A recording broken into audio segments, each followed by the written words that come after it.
आज हम जोर से ही बोलते हैं, लेकिन दूर हो गया था माइक का जरूरत नहीं था। आज आप सबको मालूम है कि झारखंड में विधानसभा चुनाव होने जा रही है और पिछले दिनों सब कार्यकर्ताओं का इच्छा रहता है कि विधानसभा चुनाव जब आए तो चुनाव लड़े। इसके लिए तैयारी भी लोग करते हैं और मुझे भी एक कार्यकर्ता होने के नाते चुनाव लड़ने का भाव मेरे में भी है और था। आप सबको मालूम है कि किसी कारणवश हम चुनाव भारतीय जनता पार्टी के तरफ से कैंडिडेट की जो घोषणा होनी थी वो नहीं हो पाई और चूंकि परिवार है, मुझे लगा चूंकि जनता के बीच थे तो मुझे लगा कि चुनाव लड़ना चाहिए और चुनाव लड़ने के लिए निर्दलीय प्रत्याशी के रूप में पर्चा भी खरीदा। इस बीच पार्टी के शीर्ष नेताओं से भी बात होता रहा और जब समय नज़दीक आया तो मैं नॉमिनेशन भी कर दिया। नॉमिनेशन करने के बाद देश के बड़े नेता, असम राज्य के मुख्यमंत्री और ये झारखंड विधानसभा चुनाव के निमित्त सह प्रभारी आदरणीय हिमंता बिस्वा शर्मा जी हमारे घर आए और एक छोटा सा परिवार गरीब बैकग्राउंड से यहाँ तक पहुँचे, एक दलित के घर में हिमंता बिस्वा शर्मा जी घर पहुँचे। हमने आतिथ्य से सत्कार भी किया, उनसे बातचीत भी हुई और इसे नॉमिनेशन करने के बाद भी या नॉमिनेशन करने के पूर्व भी मन में एक हमेशा रहता था कि हम सब एक ही मिशन पे निकले हैं। जिस प्रकार से झारखंड में झारखंड राज्य के मुख्यमंत्री हेमंत सोरेन जी जब सरकार चलाएं और उस सरकार को हटाकर एक अच्छी सरकार देने के लिए हम सब आगे निकले हैं। ये भाव हमेशा नॉमिनेशन या नॉमिनेशन पूर्व मेरे में आता रहा। जब आदरणीय हिमंता बिस्वा शर्मा जी से कल मुलाकात हुई, हमारे घर आए, 1.5 घंटे हमारे घर में रहे। उसके बाद से मुझे लगा कि झारखंड को बचाना है तो बिखरना नहीं है। और आज मैं आप सबके समक्ष मैं कांके विधानसभा क्षेत्र की जनताओं से जो चाहते हैं और चाहते भी हैं, अपने बेटा के रूप में मुझे रखते हैं, भाई के रूप में रखते हैं। मैं चुनाव वहाँ लड़ना चाहता था, लेकिन कभी कभी राष्ट्र को देखते हुए और राज्य को देखते हुए व्यक्तिगत स्वार्थ त्यागना पड़ जाता है और हम बहुत बड़ा त्याग कर रहे हैं। इसके बाद जनता के बीच हम जाएंगे, जनता के बीच रहेंगे, लेकिन मेरे लिए राष्ट्र सर्वोपरि है, हमारे लिए भारतीय जनता पार्टी सर्वोपरि है। इसलिए आपने पहले भी देखा होगा, जो भी हमारा इंटरव्यू था, चाहे पर्चा खरीदने के बाद या पर्चा भरने के बाद, हमने भारतीय जनता पार्टी के खिलाफ या भारतीय जनता पार्टी के नेताओं के खिलाफ मैं नहीं बोलता, ना मैं इस्तीफा दिया था। क्योंकि भारतीय जनता पार्टी एक पार्टी है जो राज्य को संभाल सकता है, राज्य को विकास कर सकता है। और मुझे मेरे चुनाव लड़ने से कांके विधानसभा से ऐसा लगता कि भाजपा से हम अलग हो गए और अभी समय है भाजपा को मजबूत करने के लिए। हम सब भाजपा को मजबूत करना चाहते हैं और यहाँ पर जो जिस प्रकार से बांग्लादेशी घुसपैठ जो झारखंड में अपना पांव पसार रहा है, जो झारखंड और झारखंडियों के लिए चिंताजनक विषय है।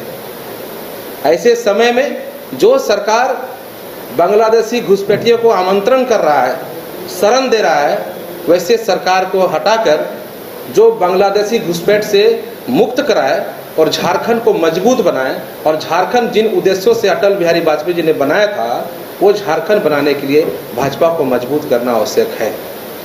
मुझे मेरी बात हुई कल, चूँकि हम जब कांके विधानसभा क्षेत्र में घूमते हैं लगातार, तो वहाँ के विषयों को उठाते थे। आप सब मीडिया के माध्यम से आप लोग भी उठाए हैं।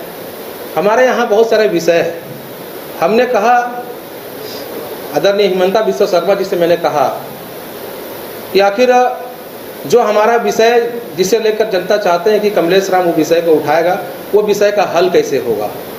आदरणीय हिमंता बिस्वा शर्मा जी ने कहा है, और हमारे उस बैठक में दीपक प्रकाश जी भी आए हुए थे, प्रदीप वर्मा जी राज्यसभा सांसद जी भी आए हुए थे, और सभी नेताओं से राय मशविरा किया कि आखिर कांके का भविष्य क्या होगा।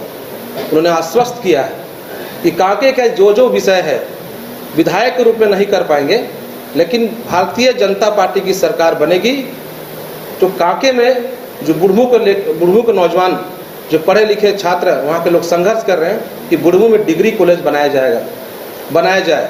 तो हम बात किए हमारे हिमंता बिस्वा शर्मा और पार्टी के नेताओं से कि सरकार बनती है तो हम विधायक रहे ना रहे, लेकिन बुढ़मू में डिग्री कॉलेज बननी चाहिए, जिसमें सहमति बनी है। साथ ही साथ हमारे यहाँ बेरोजगार की बहुत बड़ी समस्या है, वो समस्या का भी निराकरण करने के लिए बात हुई। आप सबको याद होगा कि जब माननीय रघुवर दास की सरकार थी तब हमारे बुढ़मू प्रखंड के चकमे में एक कपड़ा का फैक्ट्री, कपड़ा का जो टेक्सटाइल गाँव खुला था, लेकिन जैसे ही हेमंत सोरेन का सरकार बना हमारा वहाँ पर पिलर खड़ा हो गया वो सब टेक्सटाइल खोलने के लिए। जैसे ही हेमंत सोरेन की सरकार बना उस प्रोजेक्ट को बंद कर दिया। अगर वो टेक्सटाइल बन के तैयार हो जाएगा तो वहाँ के 10,000 हमारे भाई बहनों का नौकरी लग जाएगा। हमारा गुस्सा इस बात का है कि अगर ये 5 वर्षों जब हेमंत सोरेन की सरकार यहाँ पर है, ये 5 वर्ष अगर वो टेक्सटाइल जो बन रहा था उसको अगर नहीं रोकते तो आज 10,000 हमारे विधानसभा क्षेत्र के भाई और बहन नौकरी करते। विषय ये कि आने वाला समय में भारतीय जनता पार्टी की सरकार, एनडीए की सरकार बनेगी तो चकमे के जो टेक्सटाइल जो वहाँ पर बंद पड़ा है वह हम लोग सरकार के माध्यम से उसको करने का काम करेंगे। हमारे यहाँ बहुत बड़ा विषय है क्योंकि किसान का क्षेत्र है, सारे विषयों पर हम लोग कल बात किए, 1.5 घंटा हमारी बात हुई कि ये विषय है, मुझे इस विषय के लिए ही आगे कर दिया गया है। जनता को ये विषय में निराकरण चाहिए। तो हमने बात किया कि हमारे किसान क्षेत्र है, बहुत सारे पत्रकार साथी हमारे कांके विधान से भी यहाँ पर उपस्थित हैं। हमारे यहाँ कोल्ड स्टोर नहीं होने के कारण किसान का जो फसल है वो कभी कभी बर्बाद हो जाता है, इसमें लाखों का उसको नुकसान होता है। तो हमने कहा है कि सरकार भारतीय जनता पार्टी के हम सब बनाएंगे और ये विषय को हम लोग कोल्ड स्टोर जो ठाकुर गांव में खुलवाना बड़े स्तर पर वो काम को करना है। ऐसे कई विषय है। ये विषय पर हम कहे हैं कि चूंकि कांके विधानसभा की जनता का अपार जन समर्थन हमारे साथ है, अब कांके विधानसभा क्षेत्र की जनताओं से हम अपील करना चाहते हैं कि आप सबको एक साथ मिलकर भारतीय जनता पार्टी एनडीए की सरकार बनाने में सबको मदद करें। निश्चित तौर पर हम आपको आश्वस्त करते हैं, विधायक नहीं लेकिन विधायक से कम भी नहीं, हम खड़ा आपके साथ कल भी थे और कल भी रहेंगे। आपके साथ जो भी आपकी समस्या, कांके विधानसभा क्षेत्र की जनता का समस्या निराकरण किया जाएगा। इसलिए क्योंकि अभी मैं पहले ही बताया आप सबको कि ये हम सबको कहेंगे कि हम लोग को बटना नहीं है, एक साथ मिलकर हमको भारतीय जनता पार्टी एनडीए की सरकार बनाना है। हम कभी कभी अखबार पढ़ते हैं, वीडियो देखते हैं, मन विचलित हो जाता है। कुछ दिन पहले कल या परसों हमने देखा जामताड़ा के विधायक इरफान अंसारी जी जो मंत्री भी है, हमारे एक आदिवासी महिला झारखंड आंदोलनकारी स्वर्गीय दुर्गा सोरेन के पत्नी को उन्हें किस प्रकार के शब्द का प्रयोग करके एक आदिवासी समाज के बेटी को अपमान करने का काम किया। ये मानसिकता ये कांग्रेस पार्टी के नेताओं का दिखता है कि आदिवासी के प्रति उनकी मानसिकता क्या है। ये कोई नई बात नहीं है। इससे पहले भी विधानसभा के अंदर में वही इरफान अंसारी कांग्रेस पार्टी के नेता हमारे प्रदेश अध्यक्ष आदरणीय बाबूलाल मरांडी जी के प्रति उन्होंने कहा था कि आदिवासी इतने तेज कैसे हो सकते हैं, आदिवासी तो पता नहीं आदिवासी को बुद्धू समझते हैं। तो आदिवासियों के प्रति ये कांग्रेस पार्टी का जो विचार है, जिनका सिद्धांत है, ये झारखंड में आने वाला समय ये झारखंड के लिए बहुत चिंताजनक विषय है। ऐसे समय में ये कांग्रेस पार्टी और झारखंड मुक्ति मोर्चा ये इंडी गठबंधन जो है, इस गठबंधन को झारखंड से हटाकर भारतीय जनता पार्टी की सरकार बनाना अति आवश्यक है। बहुत बहुत